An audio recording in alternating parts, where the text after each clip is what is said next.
जय श्री कृष्ण। ये बात उस समय की है जब सुदामा जी कृष्ण जी से मिलने जाते हैं। तब कृष्ण जी सुदामा जी से कहते हैं कि भाभी ने ज़रूर मेरे लिए कुछ भेजा होगा, आप मुझे बताइए, आप मुझे दीजिए। तब सुदामा जी देने से थोड़ा मना करते हैं, लेकिन कृष्ण जी समझ जाते हैं कि ऐसा हो नहीं सकता कि भाभी जी ने मेरे लिए कुछ भेजा ना हो। तब कृष्ण जी सुदामा जी के पास से चावल की पोटली प्राप्त कर लेते हैं और चावल को मुट्ठी में लेकर खाना शुरू कर देते हैं। तब जैसे ही द्वारकाधीश ने तीसरी मुट्ठी चावल उठाकर खाना चाही तो रुक्मणी जी ने जल्दी से उनका हाथ पकड़कर कहा, क्या भाभी के लाए इन स्वादिष्ट चावलों के स्वाद का सारा सुख अकेले ही उठाएंगे? हमें भी तो यह सुख उठाने का अवसर दीजिए। तब द्वारकाधीश जी के अधरों पर एक अर्थपूर्ण मुस्कान उपस्थित हो गई।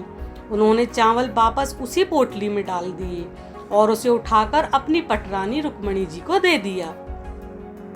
सुदामा जी के साथ बातें करते हुए कब कृष्ण जी उनके पांव दबाने लगे, यह सुदामा जी को पता ही नहीं चला। सुदामा जी सो चुके थे क्योंकि वो बहुत थक गए थे। बहुत दूर से चलकर श्री कृष्ण जी के पास, द्वारकाधीश जी के पास आए हुए थे, किंतु कृष्ण अपनी ही सोच में मगन उनके पांव दबाते हुए बचपन की बातें करते चले जा रहे थे। तभी रुक्मणी जी ने उनके कंधे पर हाथ रखा। तब कृष्ण जी ने चौंक कर पहले उन्हें देखा, फिर सुदामा को, फिर उनका आशय समझकर वहां से उठकर अपने कक्ष में चले आए। कृष्ण जी की ऐसी मगन अवस्था देखकर रुक्मणी जी ने पूछा, स्वामी, आज आपका व्यवहार बहुत ही विचित्र प्रतीत हो रहा है। क्यों ना हो उनके बचपन के सखा उनसे मिलने इतनी दूर आए तो उनका विचित्र व्यवहार होना स्वाभाविक ही है। आप जो इस संसार के बड़े से बड़े सम्राट के द्वार का आने पर उनसे तनिक भी प्रभावित नहीं होते हैं, वो अपने मित्र के आगमन की सूचना पर इतने भाव विहल हो गए कि भोजन छोड़कर नंगे पांव उन्हें लेने के लिए भागते चले गए। तब आप जिनको कोई भी दुख, कष्ट या चुनौती कभी रुला नहीं पाई, यहाँ तक कि जो गोकुल छोड़ते समय मैया यशोदा के अश्रु देखकर भी नहीं रोए, वे अपने मित्र के जीर्ण शीर्ण कटे फटे घावों से भरे पावों को देखकर इतने भावुक हो गए कि अपने अश्रुओं से ही उनके पावों को धो दिया। कूटनीति, राजनीति और ज्ञान के शिखर पुरुष आप अपने मित्र को देखकर इतने मगन हो गए कि बिना कुछ भी विचार किए उन्हें समस्त त्रिलोक की संपदा एवं समृद्धि देने जा रहे थे। कृष्ण जी ने अपनी उसी अवस्था में कहा, उसी प्रसन्न अवस्था में कहा, क्योंकि वो बहुत ही प्रसन्न थे। उनका मित्र, बचपन का सखा सुदामा जो उनके पास मिलने आए, वो अति प्रसन्न थे। तब उन्होंने कहा, वह मेरे बालपन का मित्र है। मित्रता कोई भी हो, लेकिन बालपन की मित्रता भुलाई नहीं जाती। परंतु उन्होंने तो बचपन में आपसे छुपाकर चने भी खाए थे, ऐसा रुक्मणी जी ने कहा, जो गुरु माता ने उन्हें आपसे बांटकर खाने को कहा था। अब ऐसे मित्र के लिए इतनी भावुकता क्यों? सत्यभामा ने भी अपनी जिज्ञासा रखी। कृष्ण जी मुस्कुराए और कहा, सुदामा ने तो वह कार्य किया है सत्यभामा कि समस्त सृष्टि को उसका आभार मानना चाहिए। वो चने उसने इसलिए नहीं खाए थे कि उसे भूख लगी थी, बल्कि उसने इसलिए खाए थे क्योंकि वो नहीं चाहता था कि उसका मित्र कृष्ण दरिद्रता देखे। सच्ची मित्रता यही होती है कि यदि एक मित्र को पता चल जाए कि मेरा मित्र परेशानी में आ सकता है भविष्य में, या वो कुछ भी परेशानी पहले से भांप ले, वहाँ वो उसका साथ दे रहे, वही सच्ची मित्रता है। तो उसे ज्ञात था कि वे चने आश्रम में चोर छोड़ कर गए थे, और उसे यह भी ज्ञात था कि उन चोरों ने वो चने एक ब्राह्मणी के घर से चुराए थे। उसे यह भी ज्ञात था कि उस ब्राह्मणी ने यह श्राप दिया था कि जो भी उन चने को खाएगा वह जीवन पर्यंत महादरिद्री ही रहेगा।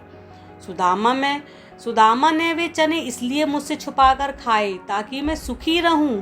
वो मुझे ईश्वर का कोई अंश समझता था, तो उसने वे चने इसलिए खाए क्योंकि उसे लगा कि यदि ईश्वर ही दरिद्र हो जाएगा तो संपूर्ण सृष्टि ही दरिद्र हो जाएगी।